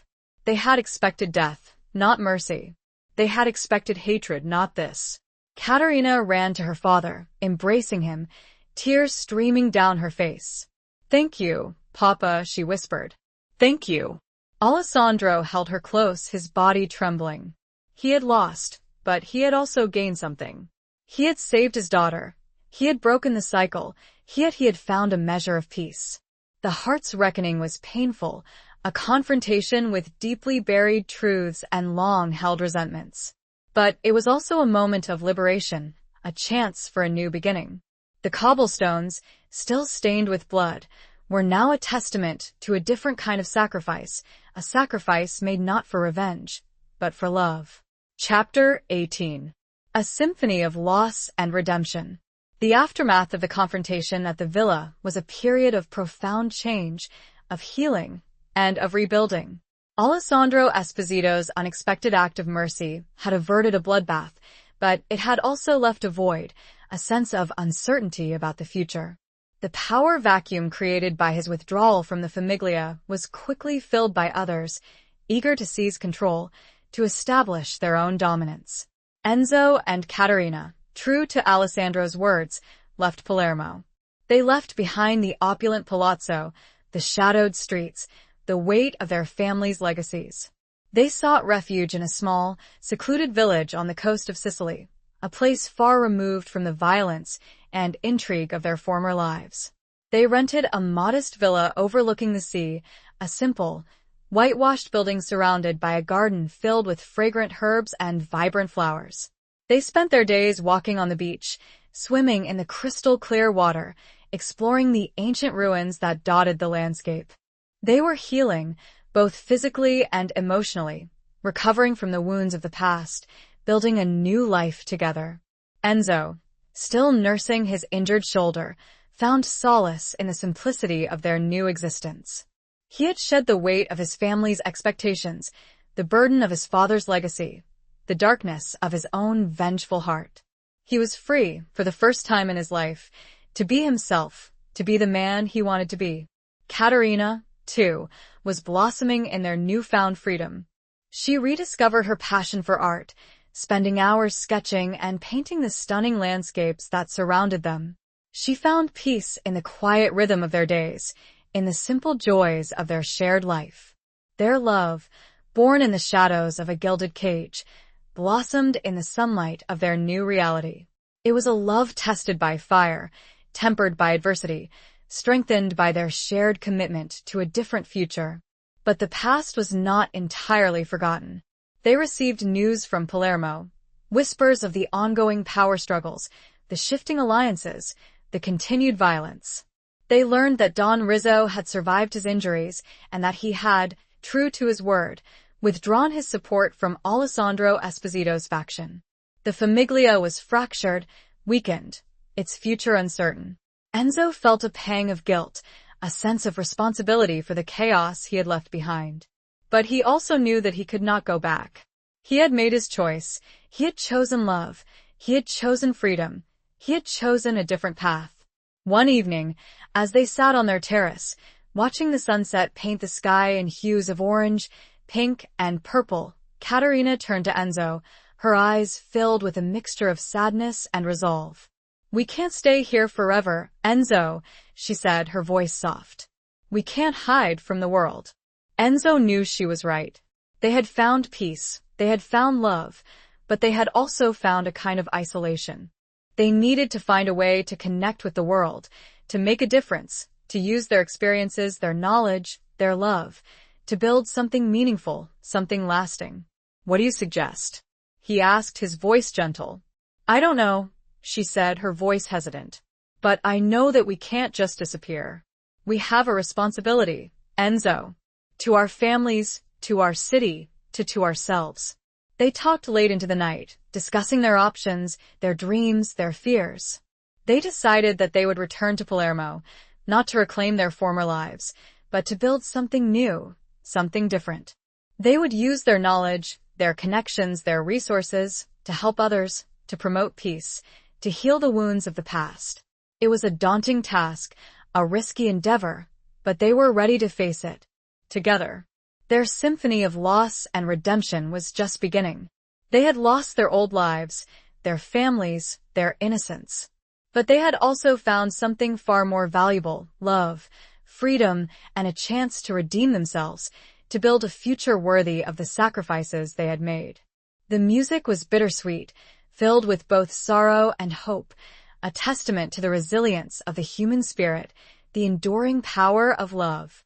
But a crucial movement was missing, addressing the existence of Enzo's half-sister. Chapter 19. The Dawn of a New Allegiance. Returning to Palermo was a bittersweet experience. The city, once a familiar landscape of power and intrigue, now felt both foreign and strangely welcoming.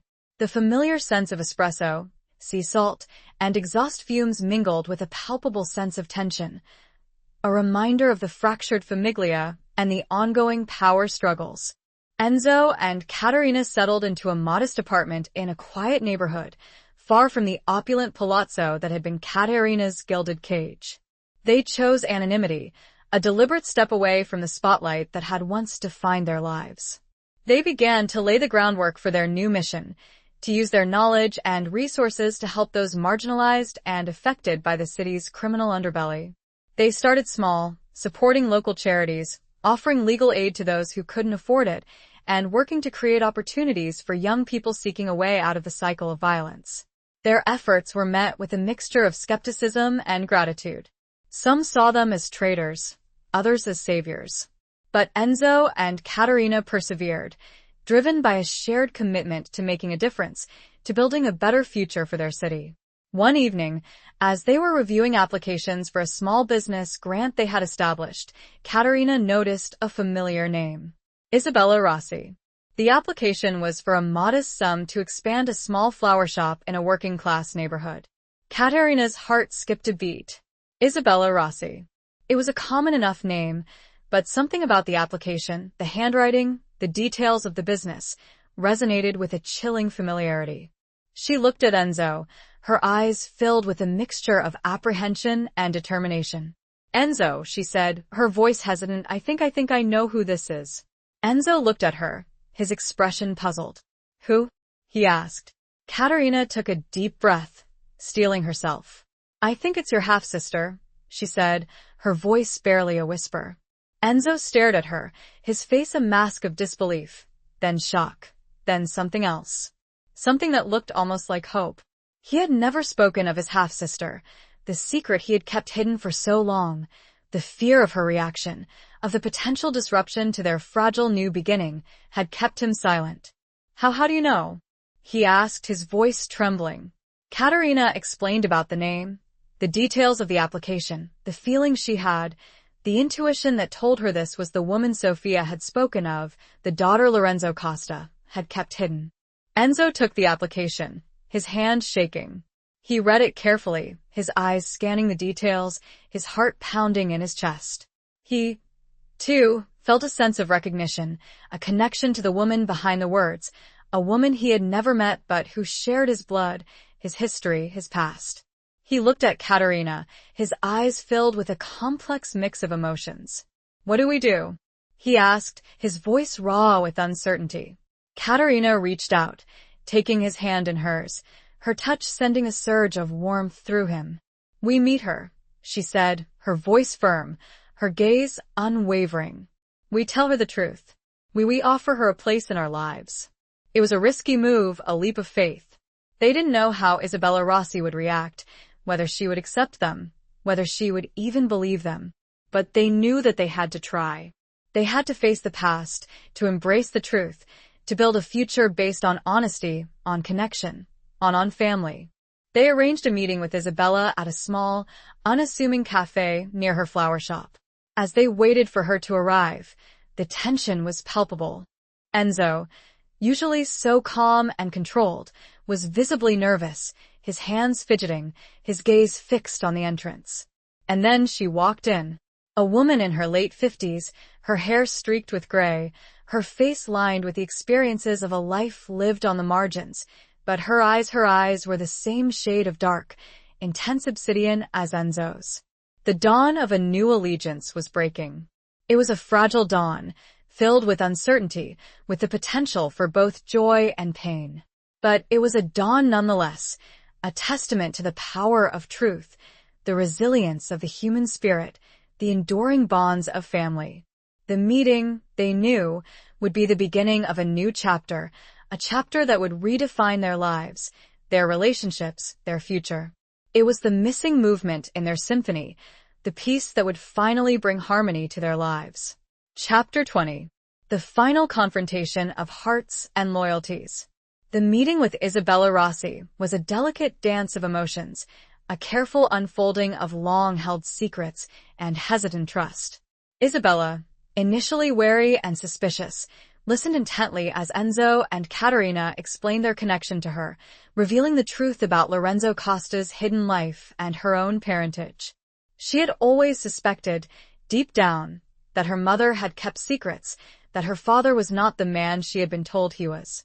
But to hear it confirmed, to have the pieces of the puzzle finally fall into place, was both overwhelming and strangely liberating. Tears welled up in Isabella's eyes, tears of sadness for the life she had never known, tears of anger for the father who had abandoned her, tears of relief for the truth that had finally been revealed. She looked at Enzo, her half-brother, a man she had never met but who shared her blood, her history, her past.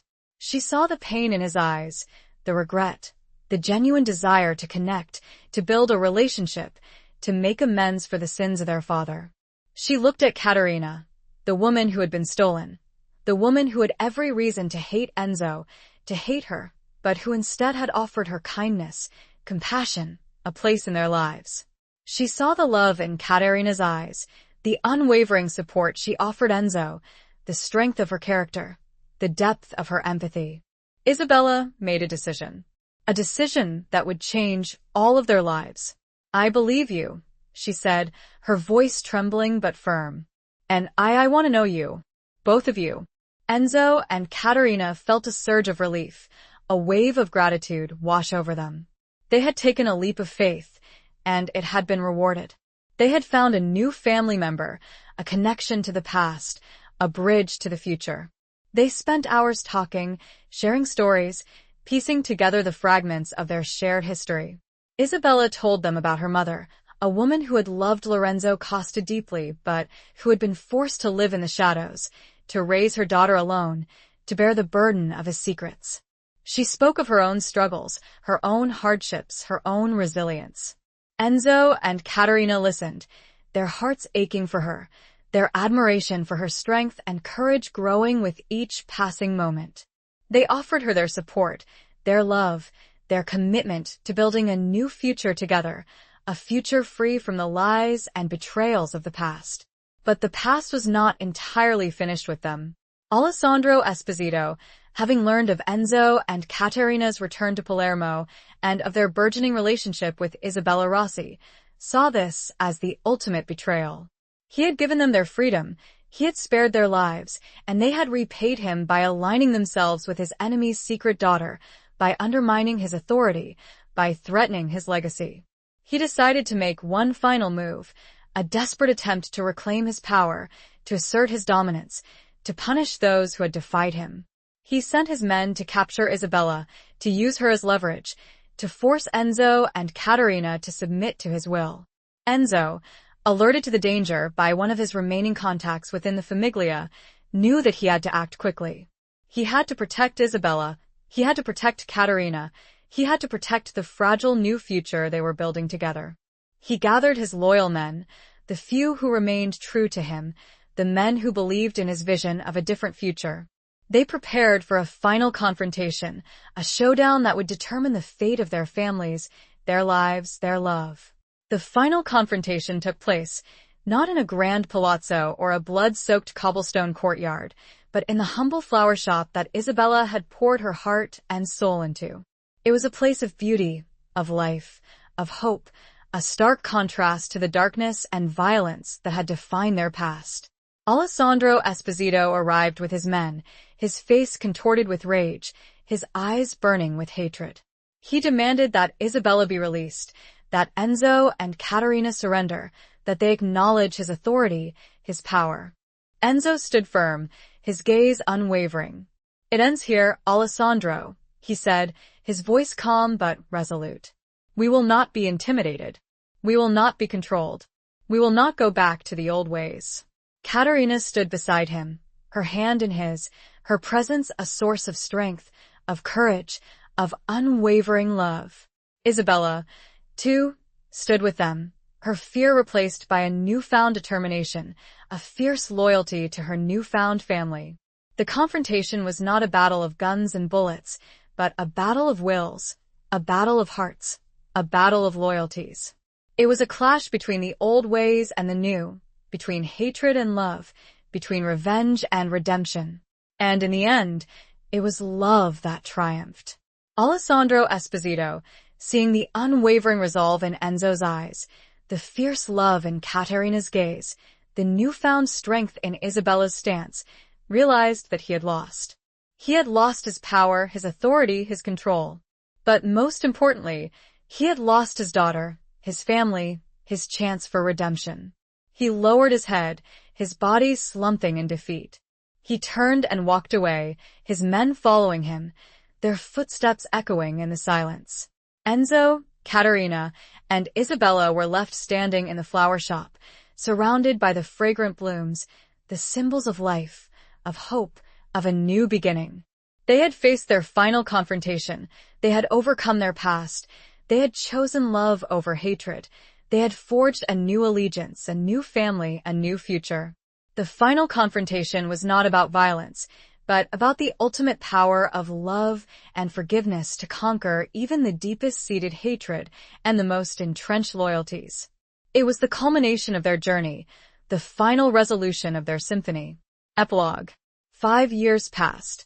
The flower shop, once a humble business on a quiet street, had blossomed into a thriving enterprise, a symbol of hope and renewal in a neighborhood that had long been overshadowed by violence and despair. Isabella Rossi, no longer the hidden daughter, but a beloved member of a newly formed family, managed the shop with a grace and determination that reflected her newfound strength. Enzo and Caterina, having stepped away from the direct operations of the Famiglia, dedicated themselves to building a foundation that supported community initiatives, fostering education, and providing opportunities for those seeking a life beyond the grip of organized crime. They became known, not as figures of fear, but as beacons of hope, their names whispered with respect rather than dread. Their apartment, filled with the laughter of their 2 young children, a son and a daughter, was a haven of warmth and love, a testament to the life they had built together, a life far removed from the gilded cage and the shadowed streets of their past. Their children, named Alessandro and Sofia, in honor of the two figures who had played pivotal roles in their journey, represented the future, a future free from the vendettas and violence of the past. Alessandro Esposito, a broken and solitary figure, lived out his days in a quiet villa overlooking the sea, a self-imposed exile from the world he had once ruled. He occasionally received visits from Caterina, visits filled with a bittersweet mixture of forgiveness and lingering resentment, a reminder of the complex bonds of family, the enduring power of love, and the enduring sting of regret. He never met his grandchildren. Enzo and Caterina often visited the small, secluded village where they had found refuge after leaving Palermo.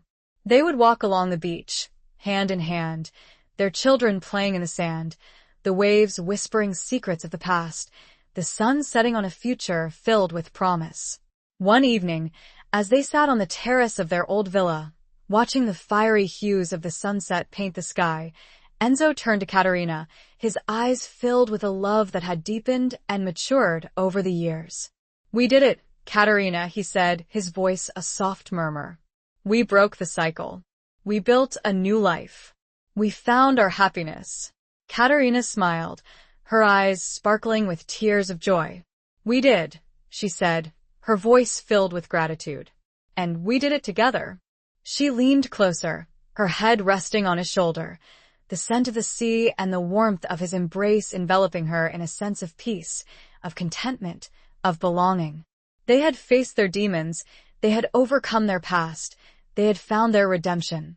Their journey had been long and arduous, filled with loss and pain, but it had also been a journey of transformation, of healing, of love. Their symphony, once a discordant melody of hatred and revenge, had finally reached its crescendo, a harmonious blend of forgiveness, redemption, and enduring love. The scars of the past remained, a reminder of the battles they had fought, the sacrifices they had made, but they were also a testament to their strength, their resilience, their unwavering commitment to each other, to their family, to their future. The epilogue was not just an ending, but a beginning, a testament to the enduring power of love to heal, to transform, to create a new world from the ashes of the old. The sun set on their past and rose on their future, a future filled with the promise of peace, of hope, of enduring love. And as the stars began to appear in the darkening sky, they knew that their journey, their love, their story would continue, a testament to the enduring power of the human spirit to overcome even the darkest of pasts and create a brighter future.